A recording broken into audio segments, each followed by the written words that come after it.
Ankleshwar national highway પર અકસ્માત સર્જાયો અને વાલિયા ચોકડી ઓવરબ્રિજ પર અકસ્માત સર્જાયો છે। કાર અને ટ્રક વચ્ચે ગમખ્વાર અકસ્માત સર્જાયો। કારમાં સવાર પરિવારનો આબાદ બચાવ થયો છે તો વાલિયા ચોકડી ઓવરબ્રિજ પર અકસ્માતની ઘટના બની હતી અને કાર અને ટ્રક વચ્ચે ગમખ્વાર અકસ્માત સર્જાયો જેમાં પરિવારનો આબાદ બચાવ થયો છે। જામનગરમાં ગેરકાયદેસર દબાણો દૂર કરવાની કામગીરી હાથ ધરવામાં આવી છે। ટીપી સ્કીમ 1 કરોડ પર તંત્રની કાર્યવાહી હાથ ધરવામાં આવી છે।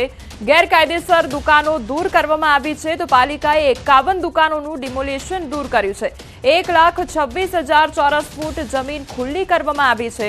50 કરોડનો પ્લોટ ખુલ્લો કરવામાં આવ્યો છે તો જે ગેરકાયદેસર દબાણો હતા તે દૂર કરવાની કામગીરી હાથ ધરવામાં આવી છે। પાલિકા દ્વારા ડિમોલિશનની કામગીરી હાથ ધરવામાં આવી છે। જેની અંદર કેટલાક વર્ષોથી લગભગ 51 દુકાનો અજાણ્યા લોકોએ બાંધેલ હતી જેને આજ રોજ ખાલી કરવામાં આવેલ છે। જગ્યા છે આશરે 1.25 લાખ ચોરસ ફૂટ અને એની અત્યારની તારીખે બજાર કિંમત આશરે 60 કરોડ રૂપિયા થવા જાય છે। અંકલેશ્વરમાં કેમિકલ માફિયા બેફામ બન્યા છે। જમણા કાંઠાની કેનાલમાં કેમિકલ ઠાલવ્યું અને મોડી રાત્રે ટેન્કરથી કેમિકલ ઠાલવવામાં આવ્યું હતું। કેમિકલ ઠાલવતા માછલીઓને હાનિ પહોંચી હતી। જીઆઈડીસી તળાવના ઇનપુટ વાલ્વ બંધ કરવામાં આવ્યા હતા। કેનાલનું પાણી માટે પણ વપરાય છે અને તેમાં કેમિકલયુક્ત પાણી છોડાતા જે માછલીઓ હતી તેને પણ નુકસાન પહોંચ્યું છે। કેમિકલ નાખવામાં આવેલ છે અને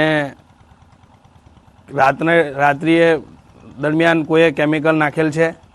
આવી ઘટના વારંવાર બની રહેલી છે। કોઈ ટેન્કર રાતના 3 વાગ્યાની આજુબાજુ કેમિકલ પીવાના પાણી જે કેનાલ મેઇન કેનાલ આવે છે બાકરોલવાળી એમાં રાત્રે કેમિકલવાળું પાણી કોઈ અસામાજિક તત્વ આમાં છોડી ગયેલું છે। ફૈઝલ પટેલના કોંગ્રેસ છોડવાનો મામલો સામે આવ્યો છે જેમાં શક્તિસિંહ ગોહિલનું નિવેદન સામે આવ્યું છે। ટ્વીટમાં કહ્યું છે કે હું કોંગ્રેસનો જ સમર્થક છું। ફૈઝલભાઈનું પૂરું ટ્વીટ જોવું જોઈએ। મુમતાઝ પટેલ આજે પણ પ્રચાર કરી રહ્યા છે। આ પ્રકારની વાત કરવામાં આવી છે। ફૈઝલભાઈનું ટ્વીટ સાચા અર્થમાં તમે જુઓ તો એને કહ્યું છે કે હું કોંગ્રેસનો સમર્થક રહેવાનો જ છું। કેટલાક લોકોએ આમ તેમ ચલાવ્યું કે શું ભાજપમાં જે છે આમ જે છે। આ તરફ ફૈઝલ પટેલને લઈ ઋષિકેશ પટેલનું નિવેદન પણ સામે આવ્યું છે। કોંગ્રેસની વિચારસરણી હવે નથી રહી। કોંગ્રેસના લોકો પણ પાર્ટી છોડી રહ્યા છે તેવું કહ્યું છે। માત્ર જૂજ લોકો જ કોંગ્રેસમાં રહેશે। ફૈઝલ પટેલના કોંગ્રેસ છોડવા મુદ્દે આ નિવેદન આપવામાં આવ્યું છે। કોંગ્રેસી અહેમદ પટેલ એટલે કે કોંગ્રેસના એક વખતના આગેવાન અને ધુરંધર નેતા હવે લોકોને પણ વિશ્વાસ નથી રહ્યો અને એના જે આગેવાનો કાર્યકર્તાઓ છે એમને પણ કોંગ્રેસ ઉપર વિશ્વાસ નથી। આ કોંગ્રેસ એ પોતાના કાર્યકર્તાઓ અને નેતાઓને કોઈ વિચારસરણી આપી શકતી નથી। દેશને દોરી જવાનો રાહ, દેશને નવી દિશામાં લઈ જવાની જે પહેલ એક પણ આગેવાનમાં દેખાતી નથી અને આવી આગેવાનો વાળી કોંગ્રેસ સરકારથી દેશના લોકોનો પણ મોહભંગ થયો છે અને એમના જે કાર્યકર્તાઓ છે એમનો પણ મોહભંગ થઈ રહ્યો છે। ભાજપ પ્રવક્તા ડોક્ટર યજ્ઞેશ દવેનું નિવેદન પણ સામે આવ્યું છે। ફૈઝલ પટેલે કોંગ્રેસ છોડવા પર નિવેદન આપ્યું છે। કોંગ્રેસ દિશા વિહીન અને હવે નેતૃત્વ વિહીન થઈ ગઈ છે। એક પણ મતદારો કોંગ્રેસને પસંદ કરતા નથી તેવું કહ્યું છે। આ કોંગ્રેસની કમનસીબી છે તેમ પણ કહી શકાય તેવી વાત પણ કરવામાં આવી છે। સ્વર્ગીય અહેમદ પટેલ જે કોંગ્રેસના દિગ્ગજ નેતા હતા એમના પુત્ર ફૈઝલ પટેલ જ્યારે સોશિયલ મીડિયા ઉપર એવી પોસ્ટ લખે કે મારે દેશની સેવા કરવી છે, જે ગાંધી પરિવારની સેવા મારા પિતાજીએ કરી છે એ ગાંધી પરિવારની સેવામાં મારે જોતરાવું છે, કોંગ્રેસથી માધ્યમ બનીને જોતરાવું, ત્યારે કોંગ્રેસના નેતાઓ મને આવા કામમાં આડે આવે છે અને મારે વ્યથિત હૃદયે કોંગ્રેસ છોડવી પડે છે અને હું કોંગ્રેસ સાથે રહી શકું એમ નથી। એટલે મને એ લાગે છે કે કોંગ્રેસ અત્યારે દિશાવિહીન તો હતી જ પણ નેતૃત્વવિહીન છે। ક્યાંય કોઈની ઉપર કંટ્રોલ નથી રહ્યો। સુરતમાં સ્ટેટ મોનિટરિંગ સેલના દરોડા પાડવામાં આવ્યા છે અને પલસાણાના જોડવા ગામે એસએમસીના દરોડા પાડવામાં આવ્યા છે। ઘરમાં મૂકેલો દારૂનો જથ્થો ઝડપાયો છે। એસએમસીએ 24 લાખથી વધુનો મુદ્દામાલ ઝડપી પાડ્યો છે। પોલીસે 4 શખ્સોની ધરપકડ કરી છે જ્યારે 6 વોન્ટેડ છે।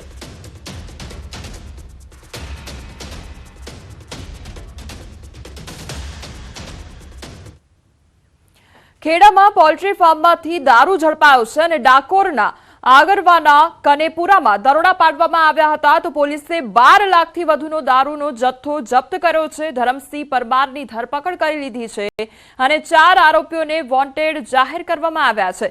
તો દારૂનો મોટા પ્રમાણમાં જથ્થો જપ્ત કરવામાં આવ્યો છે. 12 લાખથી વધુનો જથ્થો જપ્ત કરવામાં આવ્યો છે.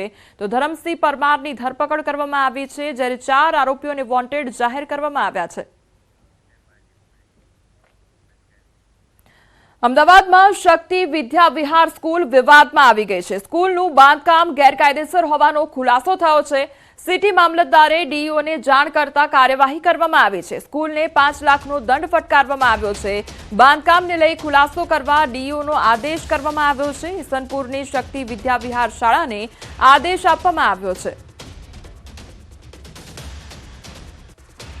નોટિસની અંદર ગેરકાયદેસર બાંધકામ છે એવી કંઈક નોટિસ મળી હતી અને એ જાણ મને થઈ ત્યારે મને ખ્યાલ આવ્યો કે આ વસ્તુ બની છે. જ્યારે હિયરિંગ આવશે અને હિયરિંગ પ્રમાણે ડીઓ કચેરીની અંદર જાણ કરેલી છે એ પ્રમાણે સાહેબ ત્યાં હાજર થઈ જશે. અમદાવાદના ઈસનપુર વિસ્તારમાં આવેલી શક્તિ વિદ્યા વિહાર એ ગેરકાયદેસર રીતે બની હોવાનું ધ્યાને આવતા સિટી મામલતદાર દ્વારા કાર્યવાહી કરવામાં આવી છે. આપ જે જોઈ શકો છો કે આ ઈસનપુર વિસ્તારની શક્તિ વિદ્યા વિહાર સ્કૂલ છે કે જ્યાં ધોરણ 1 થી 12 અને કેજીથી લઈ અને 12મા સુધી જે છે તે અભ્યાસ કરવામાં આવે છે અને 1000 જેટલા વિદ્યાર્થીઓ અહીંયા અંદાજે અભ્યાસ કરી રહ્યા છે. ગેરકાયદેસર બિલ્ડિંગ હોવાના કારણે સિટી મામલતદાર દ્વારા કાર્યવાહી કરવામાં આવી છે અને સિટી મામલતદારે અમદાવાદ જિલ્લા શિક્ષણ અધિકારીને પણ આ અંગે ધ્યાન દોરતા જિલ્લા શિક્ષણ અધિકારીએ 5 લાખ રૂપિયાનો દંડ વસૂલવાનો હુકમ કર્યો છે અને સાથે સાથે તાત્કાલિક ધોરણે આ મામલે ખુલાસો કરવા માટે પણ આદેશ કરવામાં આવ્યો છે. કેમેરામેન ખેંગા રાઠોડ સાથે સંજય ટાંક, ન્યૂઝ 18 ગુજરાતી, અમદાવાદ. આણંદના બોરસદમાં સરસ્વતી સ્કૂલની ફરી એકવાર દાદાગીરી સામે આવી છે. ફી ન ભરતા બાળકીને સ્કૂલ ન મોકલવા જણાવ્યું હતું. વાલી સાથેની વાતચીતનો ઓડિયો પણ વાયરલ થયો છે. બાળકીને વર્ગની બહાર બેસાડતા હોવાનો ઉલ્લેખ કરવામાં આવ્યો છે. વાલીએ ફેબ્રુઆરીના અંતમાં ફી ભરવા જણાવ્યું હતું. વાલીની વિનંતીને શાળા સંચાલકે નકારી દીધી. ખાસ વાત તો એ છે કે અગાઉ પણ આવી રીતે એક વિદ્યાર્થીને ફી ન ભરતા હેરાન કરવામાં આવ્યો હોવાનો વિડીયો સામે આવ્યો છે.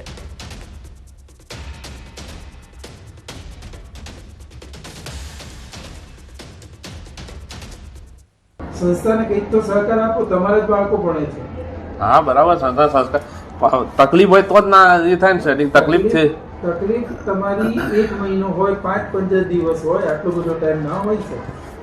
એવું નહીં કહેતો સાહેબ, મેં ગયા મહિને મેં રિક્વેસ્ટ કરી કે બીજા મહિના એન્ડમાં ઉપર દેશે એવું મેં કહેતા કશો વાંધો નહીં એવું મને કીધું. એન્ડ તો આવી ગયો, હું એન્ડ લગીનો ભરી દેવાનો છું ને, હું કઈ ભરવા ના પાડું છું. હું ભરવા ના નહીં કહેતો, મારી છોકરી પણ મને નહીં કે કોઈને બિલ ચૂકવવામાં એવું કહી શકું કે હું કઈ ના પાડું છું, આપવાનું જ છું ને, કોઈ ચલાવશે. અમદાવાદ ગ્રામ્ય ડીઈઓની પહેલથી મિશન સિદ્ધત્વ 2.0 પુસ્તકનું વિમોચન કરવામાં આવ્યું છે અને આ પુસ્તક ધોરણ 10ના વિદ્યાર્થીઓને કેન્દ્રમાં રાખીને તૈયાર કરવામાં આવ્યું છે. આ પુસ્તકના વિમોચનમાં સાબરમતી ધારાસભ્ય હર્ષદ પટેલ ખાસ ઉપસ્થિત રહ્યા. આ પુસ્તકમાં બોર્ડની પરીક્ષાના તમામ પરીક્ષા કેન્દ્રોની વિગતો છે જે વિદ્યાર્થીઓ QR કોડથી વિગતો મેળવી શકશે. અંતિમ તબક્કામાં પ્રેક્ટિસ પ્રશ્નપત્રો પણ તૈયાર કરવામાં આવ્યા છે. વિદ્યાર્થીઓ ઝડપી રિવિઝન કરી શકે તે માટે ચેપ્ટર્સ તૈયાર કરવામાં આવ્યા છે. 90 જેટલા તજજ્ઞ શિક્ષકોએ આ પુસ્તક તૈયાર કર્યું છે.